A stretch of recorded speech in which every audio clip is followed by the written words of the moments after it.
राम राम भावांनो बहिणीनो. तर मी तुमचा मित्रबंधू सका नाना, गावठी शंकर नाना यूट्यूब चॅनलमध्ये तुमचं हार्दिक स्वागत आहे. तर भावांनो बहिणीनो, काही नाही, आलो आहे रानात. ही इकडं आपली अशी कपाशी आहे, नाणी आहे. कपाशीचं काय यावर्षी अवघडच आहे कार्यक्रम दर्शक. म्हणजे पाणी असून पाणी देता येईना, आणि कारण पाणी द्यावा तर आणि जास्त पाऊस झाला तर परत ते सुकून जाईन, उपळून जाईन. परत सगळा खेळच चालू आहे हा. मागच्या वर्षी ह्याच टायमाला आपली कपाशी जवळपास डोक्या ओढली होती का रे. मागच्या वर्षी या टायमापर्यंत कपाशी आपली डोक्या ओढली होती.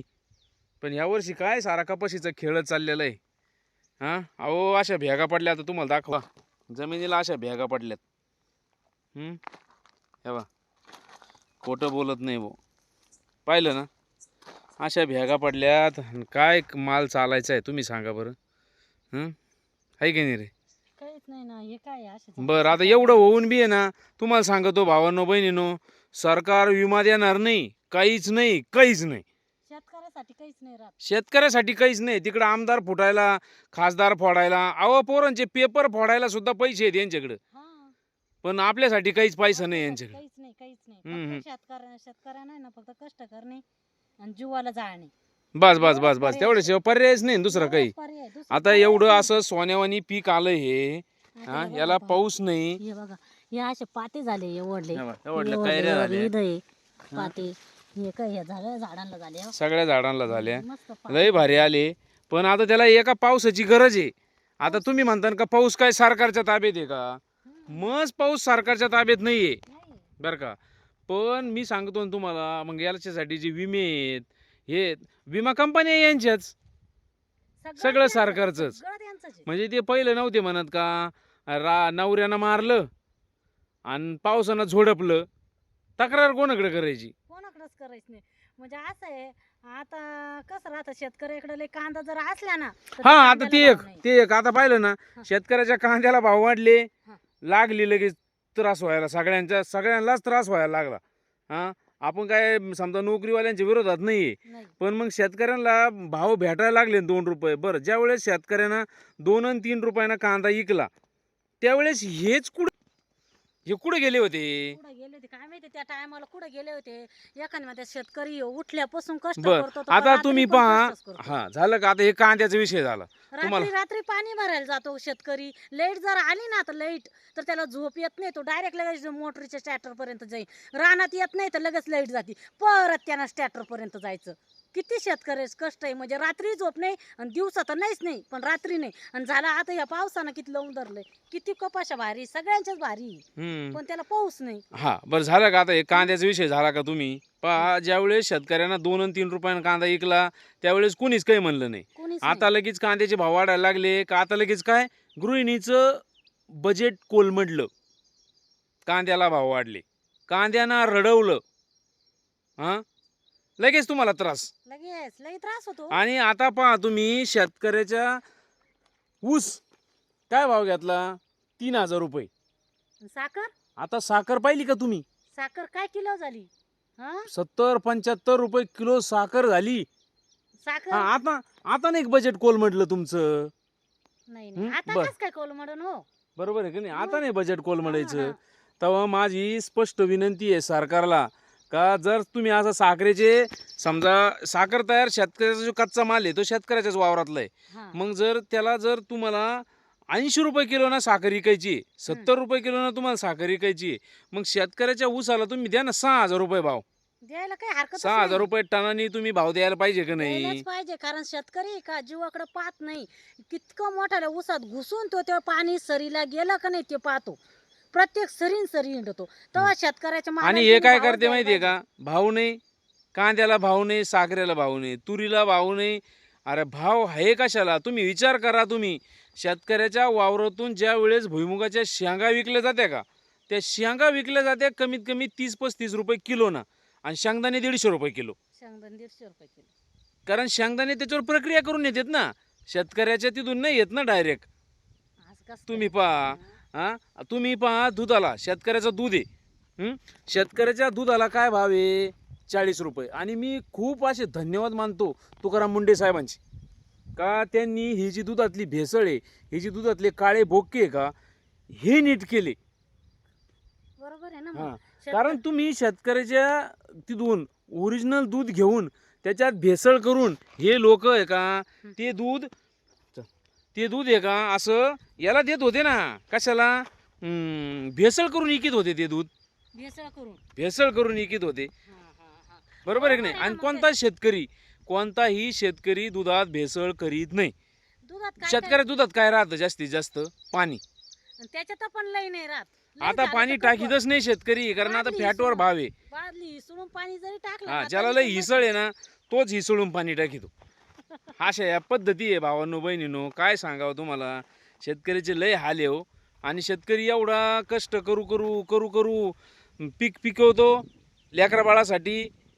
आणि हा, ते एक आठवलं आता, लेकरा बाळासाठी पिकवतो आणि लेकरं बाळा काय करते रे? काय करते लेकर बा घेत्या डोंगरावरून उडी. काय हा? काहीच तथ्य नाही राहिलं ना. त्याचं कुटुंब हा? बसलंय, अख्खं कुटुंब. त्याला काय लागत होतं म्हणे आयफोन. आता आपल्याला माहित नाही नेमका आयफोन लागत होता का. माझं तर स्पष्ट मत आहे, हा. जर त्याला आयफोन साठी जर त्यानं आत्महत्या करायची होती त्याला, तर आई बापाला, आयफोन आणि आई बाप याला काही किंमत आहे का नाही आहे? हा. आणि जर नवरा बायकोच्या भांडणातून म्हणजे कौटुंबिक छळातून जर त्यांनी आत्महत्या करायचा निर्णय घेतला असेल, तर मग याच्यासारखे ते दोघं आईबाप नसलेले बरे ना. आणि जर आयफोन साठी केलेलं असेल तर असे पोरं नसलेले बरे.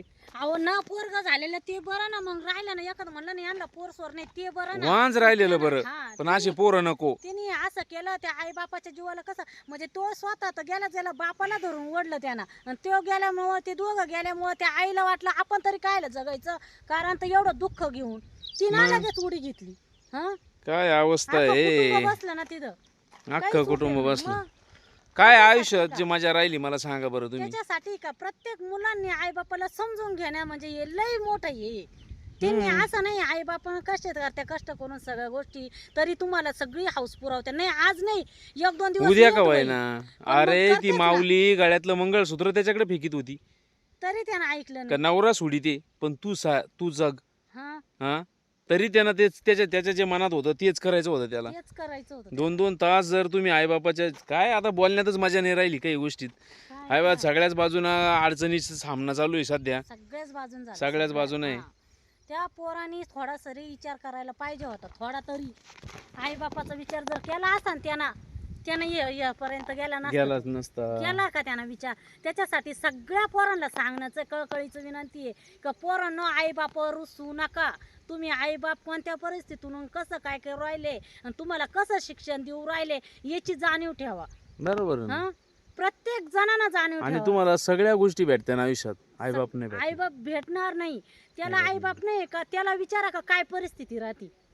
बरोबर आहे. हा, त्याला आई बाप आहे का, त्याला नाही वाटणार काही उनी. पण त्याला अहो, आई बाप आपल्या नाही का, त्याला दारात कळतं. जर बापाची चप्पल असली ना, कोणाची त्याच्यासारखा ताकद सुखी नाही माणूस काही नाही म्हणायचं. कोणी. हा, कोणाचीच ताकद नाही त्याला काही म्हणायची. हम्म. हा, आणि त्याच्या बापात त्याला आई बाप नाही का, त्याला कोणी काही बोलू शकतं.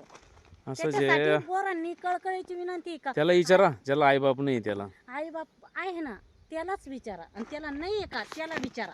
म्हणजे हम्म. दोन्ही पार्टीचं विचार करून कोणाचं कसं आहे कोणाचं कसं आहे म्हणून. पण आता काय करणार त्याला रे. आई बाप आहे का, तो असं छातीवर करून चालवतो. आणि त्याला आई बाप नाही का, त्याला विचारा त्याला कसं वाटतं. त्याला जगायचं म्हणजे असं पावलात आई बापाचं ध्यान येतं. आणि त्यांना किंमत नाही. ज्यांना आहे त्यांना किंमत नाही. हं? काय आयफोन करायचं? साठी आत्महत्या. अरे काय दिवस आलेत. हा, काहीच नाही. जर एवढेच जर त्रास होता, जर आता तुम्ही विचार करा, तुम्ही आयफोनच्या किमतीपेक्षा जास्त पैसे या वावरात मी घातलेले आहेत. मग आता एवढे पैसे जर माझे वसूल नाही झाले, मग मी काय आत्महत्या करायला पाहिजे का? नाही, त्याला काही तो काय आत्महत्या करायला पर्याय पाहिजे का? मग मी काय करायला पाहिजे मला आत्महत्या सांग. हा पर्याय नाहीये कोणासाठी. नाही, कोणाच करू नये आत्महत्या. देवानं एवढं आपल्या लाख मोलाचं दिलंय आयुष्य ना. शरीर दिलंय एवढं आपल्याला. असं कोणताच हे नाही ना. बरोबर. आपण काहीतरी मागच्या जन्मात पुण्य केलेलं आहे म्हणून आपण या जन्माला आलेलो आहे. बरोबर. घ्या ना त्याचा आनंद. कायला आयुष्य संपवायचंय. आहे तसं जगून घ्या ना तुम्ही. काय तर चला भावानो बहिणीनो, हे रडगाण्याची किती तुमचे तळतळून बोलले तरी कोणाला सुद्धा त्याला सुधरायचं ते सुधरा. तुम्हाला काय वाटतं आम्ही दोघं नवरा बायकोंनी जे समजा शेतकऱ्याबद्दल आणि त्या आत्महत्या केलेल्या पोराबद्दलच्या गोष्टी सांगितल्या त्याच्यात तुम्हाला किती तथ्य वाटतं कमेंट करून सांगा तुम्ही. खरंच कमेंट करून सांगा. हां खरंच तर सगळ्यांना आता जय जवान. आणि व्हिडिओ आवडला ना आमचा तर व्हिडिओला लाईक करा, कमेंट करा. आमचे असे गावाकडचे शेतीकडचे ब्लॉगिंगचे व्हिडिओ राहतात. तर व्हिडिओ आवडला तर नक्की व्हिडिओला लाईक करा, कमेंट करा, चॅनलला सबस्क्राईब करा. सगळ्यांना जय जवान, जय किसान, जय शिवराय.